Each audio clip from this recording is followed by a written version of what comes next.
Yo guys, I'm First72 here, and today or should I say we, have a very special video for you guys. I'm joined by my good friend SkywardWing, and today we're going to be discussing our thoughts on Riku and his new Keyblade and what it could very well mean in terms of symbolism for the series. Yes, we know we're a bit late, but I mean, life?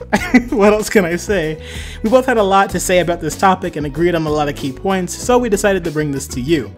Well, enough talk, I'll hand over to Sky so we can go ahead and get started. Riku has always been a character to struggle with the darkness inside of him. It continues to haunt him from the original Kingdom Hearts to a chain of memories when finally in Kingdom Hearts 2, Riku is able to use his darkness as a weapon rather than the darkness using him.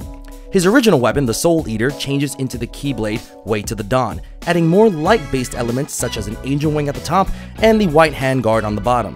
This symbolizes the balance Riku has found with the light and darkness inside of him. The Keyblade remains primarily dark to represent it being a part of him and a big part, but not all that he has inside of him. Even his character grows from being the snobby jerk who always thought he was better than everyone else, to a more caring and sincere character but still stern and tough. His complete darkness turning more towards light. As Sky just mentioned, yes, Riku's Keyblade has pretty much always been symbolic of who he was at the time and what he was currently going through.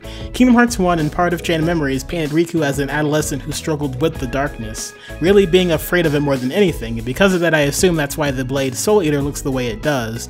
More frightening looking than anything, but as he grows, so does his weapon, as in Cage 2 and Dream Drop Distance, he accepted the darkness and isn't afraid of it anymore.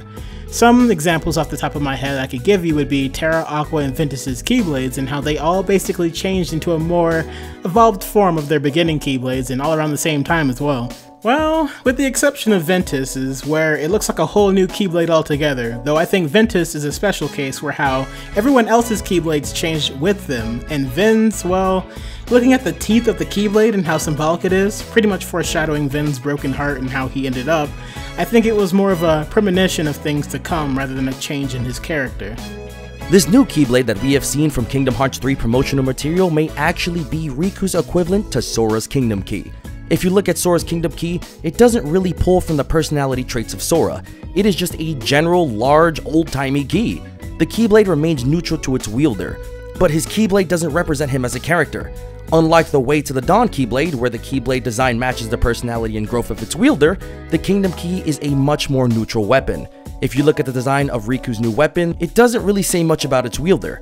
The only thing it shows about any sign of personality comes from its keychain, which is the Mickey Mouse seal. And you know what else has the King seal? Riku's new Keyblade. Now going into Riku's new Keyblade and what it could possibly stand for, it's an interesting topic. On one hand, and as we said before, when you look at it, it just looks like a normal key. Nothing on it representing anything about the wielder, but if you think about it just a little bit more, I think it could go a bit deeper than that. On the other side of the spectrum though, the same can be said about Sora's Keyblade. It's a basic design that doesn't really represent Sora's personality, but that's where it gets interesting. I believe that Nomura was going for a basic design of Sora and Riku's Keyblades. Remember before how we talked about how there have been multiple changes to previous Keyblades in the series from other characters, and how they all represented a change in said character of what they were going through. Well, if you think about it, Sora has never really struggled with who he was or what he wanted in life or what his goals were.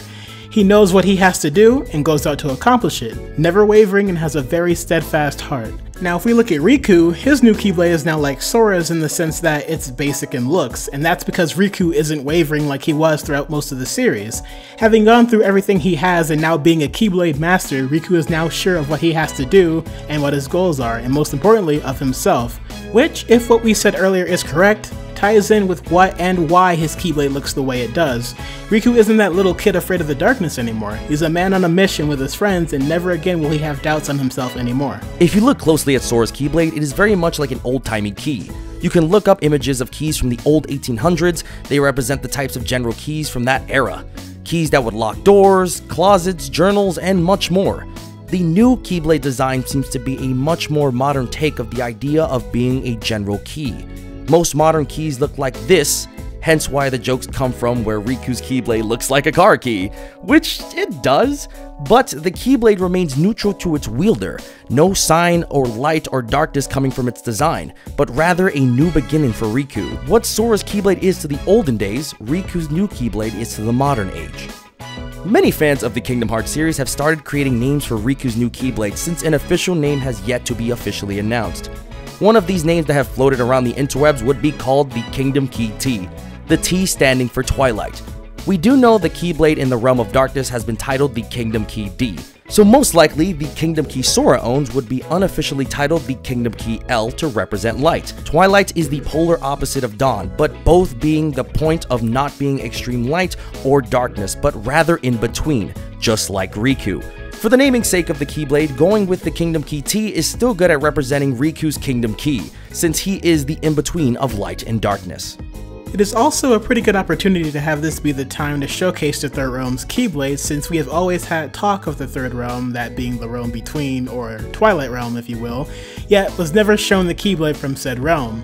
I really only count the Realm of Light, Darkness, and the Realm Between as the main three, since it's confirmed each one has a corresponding Keyblade. I also wouldn't count the Realm of Sleep as its own thing in its entirety, and it having its own Keyblade, for the fact that the only worlds that appear there are the ones from the Realm of Light and Darkness, and from the Realm Between. For example, some of the worlds located in the Realm Between that's in Dream Drop distance is Traverse Town and the World That Never Was. Yen Sid's Tower is also located in that realm, but it wasn't in the Realm of Sleep. Assuming what we have discussed is correct, I can see it making a lot of sense that Riku's Keyblade is the Keyblade from the Twilight Realm, or the Realm Between. Now we have reached the end of the video, and that part where I ask you guys what you think of everything we said in today's video. Sky and I thought this would make for an extremely interesting discussion video, so please, any and all comments you guys have, leave them in the comment section below so Sky and I can talk to you guys about it. Of course, huge thank you to Sky for working with me in this video. Links to his YouTube channel and Twitter will be down in the description below, so if you haven't already, go show him some love. It's been your boy Limit, and I will see you guys next time. Man, it's good to be back. Peace out, guys.